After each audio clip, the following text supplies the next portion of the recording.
Weekend స్పెషల్గా ఈరోజు morning బ్రేక్ఫాస్ట్కి అయితే ఈ విధంగా సింపుల్గా చేశాను. టేస్ట్ చాలా బాగుంటుంది, మీరు ఒకసారి ట్రై చేయండి. 3 ఎగ్స్ వేసుకొని కొంచెం సాల్ట్ పెప్పర్తో బీట్ చేసి పక్కన పెట్టేసుకున్నాను. ప్యాన్లో కొంచెం ఆయిల్ వేసి అందులో జీలకర్ర, చిన్న సైజు ఆనియన్, పచ్చిమిర్చి, టొమాటో ఈ 3 మంచిగా ఈ విధంగా వేగిన తర్వాతకి కాస్త సాల్ట్, కొంచెం పసుపు, ధనియా పౌడర్. ఎక్కువ స్పైసీగా ఉంటే బాగోదండి, కొంచెం కొత్తిమీర, పుదీనా, కరివేపాకు కట్ చేసి అయినా వేసుకోండి.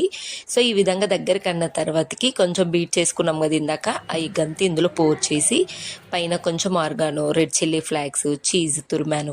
చాలా సింపుల్గా అండ్ టేస్ట్ కూడా చాలా బాగుంటుంది. ఒకసారి ట్రై చేసి చూడండి, పిల్లలు కూడా ఇష్టంగా తింటారు. సో మార్నింగ్ లేట్గా లేసాము, ఏం చేద్దామన్నా టైం పట్టిద్ది, అందుకే ఈ విధంగా సింపుల్గా చేసి పిల్లలకి ఇచ్చాను. పిల్లలు కూడా బాగా ఎంజాయ్ చేశారు. కింద కూడా సిమ్లో పెట్టండి, మాడిపోకుండా ఉంటుంది అన్నట్టు. ఒకసారి మీరు ట్రై చేసి ఎలా ఉందని కామెంట్ బాక్స్లో